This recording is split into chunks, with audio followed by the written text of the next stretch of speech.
चौथ व्रत कथा। एक साहूकार था जिसके 7 बेटे थे और एक बेटी थी। सातों भाई व बहन एक साथ बैठकर भोजन करते थे। एक दिन कार्तिक की चौथ का व्रत आया तो भाई बोला कि बहन आओ, बहन भोजन करो।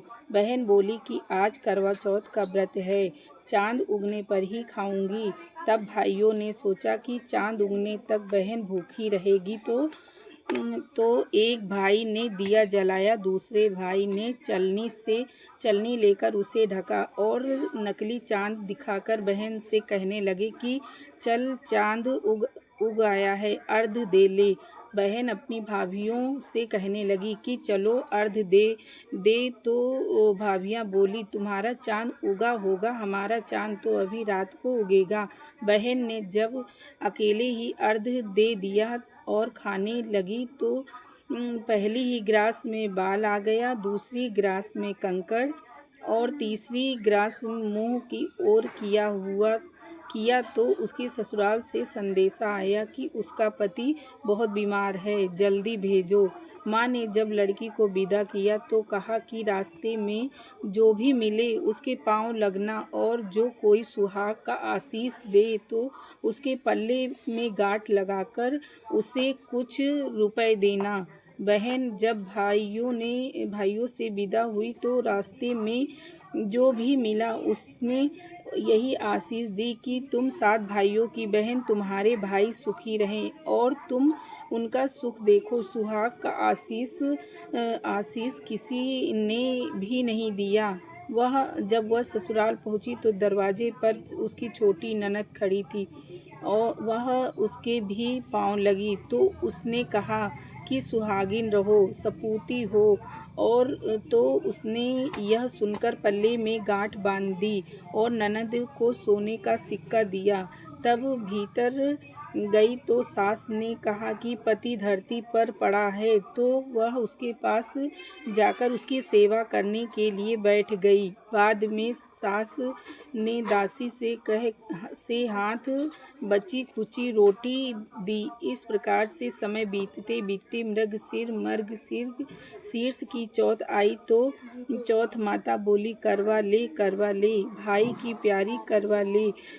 लेकिन जब उसे चौथ माता नहीं दिखलाई दी तो वह बोली हे माता, आपने मुझे उजाड़ा तो आप ही मेरा उद्धार करोगी, आपको मेरा सुहाग देना पड़ेगा। तब उस चौथ माता ने बताया कि पौष की चौथ आएगी, वह मेरे से बड़ी है, उनसे ही सब कहना, वही तुम्हारा सुहाग वापस देगी। पौष की चौथ आकर चली गई, माघ की आकर चली गई, फागुन की आकर चली गई, चैत्र, बैसाख, जेठ, आषाढ़ और सावन भादो की सभी चौथ आई और यही कहकर चली गई कि आगे वाली को कहना। आसौज की चौथ आई तो उसने बताया कि तुम पर कार्तिक की चौथ नाराज है, उन्हीं से तुम्हारा सुहाग लिया है, वही वापस कर सकती है, वही आएगी तो पांव पकड़कर विनती करना। यह बताकर वह भी चली गई। जब कार्तिक की चौथ आई तो वह गुस्से से बोली भाइयों की प्यारी करवा ले, दिन में चांद उगनी करवा ले, व्रत खंडन करने वाली करवा ले, भूखी करवा ले। तो यह सुनकर वह चौथ माता को देखकर उसके पांव पकड़कर गिड़गिड़ाने लगी। हे चौथ माता, मेरा सुहाग तुम्हारे हाथों में है, आप ही मुझे सुहागिन करें। तो माता बोली पापिन, हत्यारिन, मेरे पांव पकड़कर क्यों बैठ गई।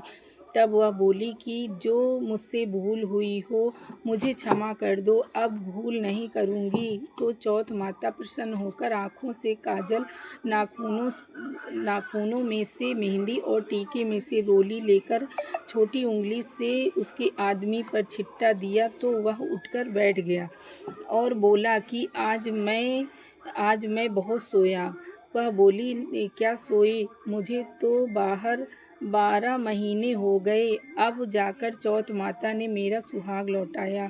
तब उसने कहा कि जल्दी से माता का पूजन करो करो। जब चौथ की कहानी सुनी, करवा का पूजन किया तो प्रसाद खाकर दोनों पति पत्नी चौपड़ खेलने बैठ गए।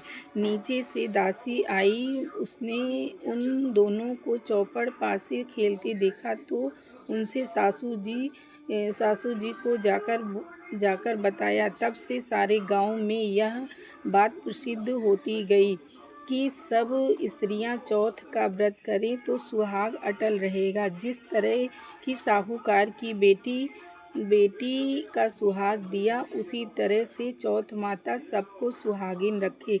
यही करवा चौथ का उपवास की सनातनी महिमा है। बोलो करवा चौथ माता की जय।